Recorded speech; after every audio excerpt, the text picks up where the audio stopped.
The age of heroes is upon us. Welcome to another video, ladies and gentlemen. In this video, I wanted to delve into sort of how I think Falcon and the Winter Soldier is going to end. Now, as with any theory, as I've left it in the thumbnail, take these with just a grain of salt. Theories are just literally harmless fun, and if your theory doesn't come true, or this theory doesn't come true, don't get butthurt about it, don't get upset, don't go and cry and complain and rage and all that. Because at the end of the day, while majority of the theories for WandaVision didn't come true, I thought it was still an enjoyable show. There was a lot about it. It was a great character study. Elizabeth and Paul acted their socks off. We got, you know, whatever the fate of Ralph Boner may be in the future, at least we got, you know, Evan Peters back in some way, even if it was just temporarily. We got, you know, a nod to the X-Men movies, and, you know, probably one of the greatest things about him being him. And it was just kind of like a cool little gag. And the finale was amazing. It ended on, like, just a lot of heart, you know, a lot of emotion, a lot of raw character building, and a lot of setup for things to come. So I expect that to be where this show is going to head. Now, we're not going to kick off this series with any weird sitcoms, but what we're going to kick off this series with is, I think, and I don't know of any, like, leaks or anything like that, so my information is just me trying to predict stuff. I feel like we're really gearing up for the evolution of Bucky and Sam to brand new levels, especially Sam. I feel like, for all intents and purposes, although we were introduced to Wanda in Scarlet Witch in Age of Ultron, WandaVision is her origin story, because it follows through everything from her birth up until her inception, up until Age of Ultron, and everything. I feel like we're really going to get a lot of backstory on both Bucky and Sam, and what's interesting to me about it is both of these two guys, these two dudes, one is Captain America's best friend, and the other is Captain America's best friend. What happens when you remove Cap? Cap's no longer there. He's gone. He went back in time, he lived the life he always wanted to live, and he passed the shield along to Falcon. Now, I know there was that whole debate, who's better for the shield? And as much as I do want Bucky to get the shield at some stage or another, at this point in time, I feel like Sam was definitely the better choice. I think ever since he was introduced in Winter Soldier, I feel like, you know, and let's be real, as much as I love Captain America the First Avenger, the Winter Soldier movie is by far and above one of the best MCU movies. There are so many people that regard it as one of the best movies they've ever watched, not just for the superhero genre, but just in general. It's just a great spy thriller, espionage, you know, tale of lies, deceit, uncovering facts, on the run, fight scenes, you know, just brilliant stuff, and the Russos' debut into the MCU, and what a debut it was. I mean, hell, Cap was doing stuff in that movie that was off the chain, right? So no matter what Falcon or Bucky end up doing with the shield, some of the stuff that Cap has done in the MCU is probably never going to be matched, but it doesn't need to. And I think that's the point of this show, is it's going to lead from Falcon and the Winter Soldier, now hear me out, Falcon and the Winter Soldier, to Captain America and the White Wolf. Now, I'm going to start with the obvious, Falcon. Since he was introduced, this dude put himself out there for literally no other reason than he wanted to help. He wanted to be, you know, he's a good man. He wanted to help. And the story about him losing his wingman, I have no doubt in my mind that we're going to see a bit of that in this show. We're going to see a bit of that backstory. We're going to see a little bit about how Sam became the way he is. And despite how much he's lost, probably the heartbreaking loss of his best friend, ties straight into Cap. Because Cap, at that particular point in time, didn't know Bucky had survived the fall. He didn't know Bucky was working with Hydra, or, you know, brainwashed by Hydra. But for all intents and purposes, he believed Bucky to be dead, his best friend. So him and Sam could relate on that level. They both lost their wingmen. And then Bucky comes back into the picture. And then Bucky comes back to normal and he loses Steve. And then Sam loses Steve because Steve's arc is finished and wrapped up. So it's going to be interesting having the two wingmen be like the two partners, the two co-workers, you know, we've all seen the cool little trailers. But I feel like Falcon's arc, in this season, I think this is one of them shows that could probably continue to a season 2.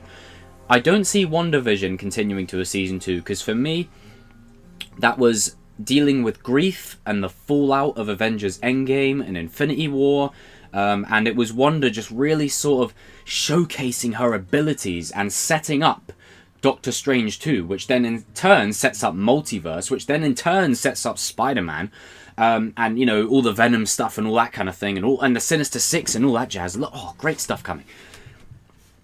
But I feel like the natural talent that Anthony Mackie and Sebastian Stan have, they play off each other so well that all their scenes in Civil War, all their scenes are absolutely perfect.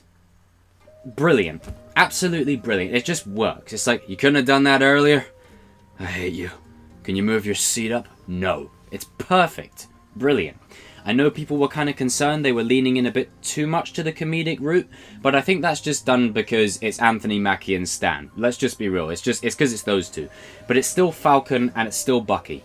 And there is a lot of journey that they both have to go on, but just sticking with the Falcon character.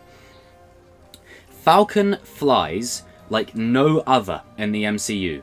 When he was introduced, I was worried they were going to make him some generic flying guy. Now, we didn't have too many of them, but we had Iron Man, we had War Machine, we had Ironmonger, even though it was only for one film, and then we had like the Hammer drones, we had like, you know, Vision coming in that time, you know, we had Vision's drones. So we were in the age of sort of like the flyers starting to come in. And Thor being the exception, because he flies differently with his hammer and all that kind of stuff, and all that kind of jazz. But, big but, Falcon flies in such a unique way, and this is a great example of where it's not comic accurate, but it works. It makes sense. In the comics, he talks to birds and all that kind of stuff, and Anthony Mackie is a big advocate for him getting that red, like, spandex suit, and who knows, maybe down the line he can get it. But I think there's something really cool about his wings being like an Iron Man-y sort of, not Iron Man-y kind of thing. Like, he flies in his own unique way. If you look at all the fight scenes that he's in, look at the way he flies. It's different. No one flies like that. No one.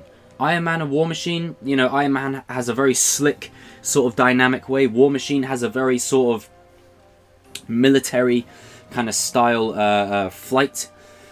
Falcon's is more like durable, more like acrobatic, and probably requires a lot more from himself because he's not covered in a full suit. It's just literally the rockets and, you know, the fold down guns, and he's got to literally manually operate that thing, go this way, go that way, go this way, go that way. And I know someone asked me, do I think he's going to get the nanotech for his armor? I really hope not. For me, Iron Man has nanotech, Black Panther has nanotech. We don't want to give everyone nanotech, you know? It's... Let some of that clunky, materialistic metal stay true with some of the characters, and I think it really complements Falcon's character, and it really makes him stand out. And in the portal scene, not only was the on your left thing such an amazing callback to Winter Soldier, a brilliant callback, he was the first voice that Steve heard. The first voice. And the minute the portals open, you have Black Panther, Shuri and Okoye walking through. You have Falcon soaring through like a bird of hope. A bird of hope. A beacon of hope. And then all the portals start to open. Come on now. It was written there. For me, it was written there that yes, this dude has the makings of Cap. 110%. And the scene at the end of Endgame, when he passes him the shield, man, that was heartwarming. That was heartwarming. And Sam's immediate look to Bucky as if to say, wait, does Bucky approve of this? Like, Bucky's your boy from day one. Does he approve of this? And even Bucky gives the nod. Because Bucky knew Cap was going back. He knew. That's why he said, I'm going to miss you, buddy. Because he knew. He knew the whole time. Now, on that transitions me then into Bucky. Bucky's arc, for me, and this is where, you know, another problem that Black Panther 2 might have. you know, considering everything, is there was an end credit scene of him and Shuri, right? And he was asleep in the tent, and all the kids were chanting, "Wolf, wolf, wolf, white wolf." And then he emerges from the tent, pretty much like Jesus. Like, I got Obi-Wan Episode 2 vibes. Like, he comes out there looking like Jesus. Him and Shuri have a little conversation, and then he's just about to get started. And I'm like, on what? What's this? This is cool. This is great. Cool, awesome. Sign me up. And the reason they didn't use him in the film a lot was because, for all intents and purposes, there was a bit of a civil war going on amongst the tribes, and the last thing you need, especially in today's climate, is a Bucky-type character going around with a gun. You know, I'm just throwing that out there. Like, that was the reason that they gave, and it holds true. It's a very wise decision for them to hold off on that, because Black Panther was as good as it needed to be for that particular story. Now, with the end credits scene and going forward, you cut to Infinity War. Bucky's just like living like a farmer. He's living like a nomad at this point, like a wanderer. And then T'Challa brings him the brand new vibranium slick souped up arm. And Bucky's like, where's the fight? And that right there should tell you everything about his character. He doesn't want to fight anymore.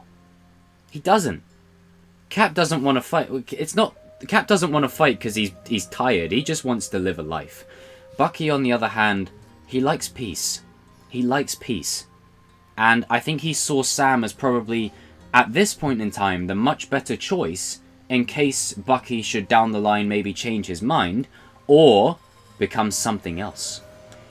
What if, character in the comics, what if he is the MCU answer to White Wolf? What if he's the answer to MCU's White Wolf? What if he is the answer? A person who has such a checkered history, such a bad past, by no fault of his own, but works on redemption and singular acts to redeem himself. And what better partner for Sam, the new Captain America, than to have Captain America's best friend alongside him? Doesn't get any better than that, in my opinion. Doesn't get any better than that. And I'll say this. Bucky and Sam are definitely leading the charge going forward. For me personally. I feel like Bucky, Sam, Rhodey, and a couple of the other like human-based like Avengers, like Black Widow. They've got the new Black Widow coming in. Hawkeye's trainee coming in. She-Hulk coming into the mix. Miss Marvel, Spider-Man. For me, those characters, they are in charge of protecting the Earth. Those characters. In terms of protecting Earth from outer-worldly threats, you have Doctor Strange, you have Scarlet Witch, you have Captain Marvel, you have Monica Rambeau now, who's probably going to be Photon, which is the name of her mother, who was the pilot. That was like her pilot name, Photon. And you have Thor. And then you're going to have another Thor as well. So you will have them taking care, and the Guardians, you will have them taking care of space, the multiverse, and all that kind of stuff. While those guys, like Falcon, like Bucky, like War Machine, who, you know, they'll take care of the groundwork. They'll take care of the ground, everything on boots on the ground type. And that's where Falcon and Bucky play off each other so well, is Bucky is perfect on the ground and Falcon is perfect in the air. You have ground advantage and you have air advantage. Balance. Balance right there. Now, you may think that Falcon will get the cooler scenes. Visually, yes, he will get the cooler scenes. But Bucky, as Winter Soldier, had some pretty fire scenes, if I'm being honest. So they are both going to get their shine in this. And I think someone who was involved with the John Wick movies, I'm not sure, I need to quantify who, was involved with this series. And if that's the case, then regardless of if they're in the air or on the ground, these dudes are going to be putting in work. You're going to see some pretty cool fight scenes from these two. And yeah, this is just sort of where I feel like the show will head. Is the show will end Falcon and the Winter Soldier transitioning into Captain America and the White Wolf. Right there. And even if it doesn't happen, where Bucky's White Wolf and Sam's Captain America, I feel like this show is at least heading in the direction of Sam accepting the shield. He's going to take the shield and he's going to be what he was meant to be. And this is why bringing Captain America, Chris Evans, back would totally devalue the potential of Sam going forward. Now, if Chris Evans is to come back, I at least want it down the line, like 10 years from now, as like a special appearance in an Avengers movie. The original Captain America, the original Steve Rogers comes back, you know, Mjolnir to hand, shield in the other. He's working with Sam, you know, what have you. But until that day, the only ways he can be brought back right now that is realistic to me, a cameo maybe as a multiverse version of Cap, like a Hydra Cap, World War II flashback with him and Bucky, some flashbacks with him and Bucky and or Sam, Old Man Cap giving advice, passing advice on to Bucky and Sam about how to move forward, and or passing away. One of those things. Those are the only things I can see really sort of working for these guys. And as much as Falcon is going to get the shield and become Captain America, Bucky is in his corner to be right there alongside him. And the combos that these two are going to pull off with that shield, here's one combo for you. Falcon has the shield in the air, throws it at someone, it bounces off, Bucky jumps, catches it, throws it back at the enemy, bounces off, Falcon catches it midair. The combos are going to be insane. You have a super soldier and you have Falcon, you know, ruling the air. It's going to be brilliant. And I feel like Baron Zemo, when he was doing what he did in Civil War with all the Winter Soldiers, and I think what people's problem was is when Bucky and Cap were going to Siberia to go and take care of the Winter Soldiers and get rid of them, and Zemo got there first, I think everyone was expecting like Bucky and Iron Man and Cap and Black Panther to be fighting the Winter Soldiers, which, I mean, I'm not going to lie, it would have been cool. It would have been cool. But I feel like that's what we're sort of going to transition into. And I feel like Zemo, at this point, is just going to go... He's going to become an identity, right? And that's why I'm so happy they brought his mask in. But he's going to be the kind of villain that operates from the shadows. I wouldn't be surprised if this series ends and there is no resolution on Zemo. Seriously, don't be surprised. He might just get away. Because the shows are setting up much bigger stories. So Zemo could potentially get away scot-free. But it will be an indication to us, the audience, right, this is how Zemo's going to play ball now. He's going to operate from the shadows. And Zemo was a real pain in Steve's arse. So it works, you know, he ties straight into Steve's story. So Bucky and Sam have that kind of, you know, connection to him. Who knows, he may try and make Bucky go on a fritz again. You know, I don't doubt in my mind that we're going to see Bucky at least go absolutely... He might embrace Winter Soldier mode again. But this time, what will happen is he'll fight it. He'll fight it, and he'll come out of it by his own willpower. And then he'll just, like, smack Zemo in the face or something. I can totally see that happening.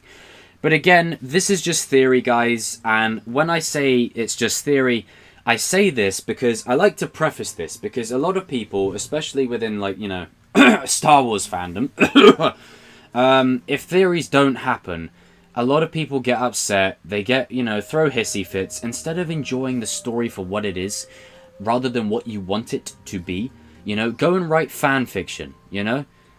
Just enjoy what's happening in front of you. And hey, you might not like it. That's cool. Not everything that's made you're gonna like.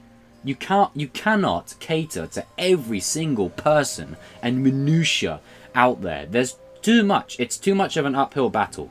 I am all for, and if anything, with the Snyder Cut being... Oh, God, we're being treated to so much right now. With the Snyder Cut being out, it should show everyone unshackled creative freedom is the way to go. No suits meddling in. Sony, I'm looking at you with the Spider-Man films. No half-assed decisions. Lucasfilm, I'm looking at you guys. You know, there's a whole load of that across the board. But where these companies are going right is Sony are letting the process happen. They're letting Spider-Man be shared with Marvel, with Sony. It benefits both. Lucasfilm, they're trying to, you know, undo their mistakes. They've given us The Mandalorian. You know, we've got our own version of the sequel trilogy coming in these shows.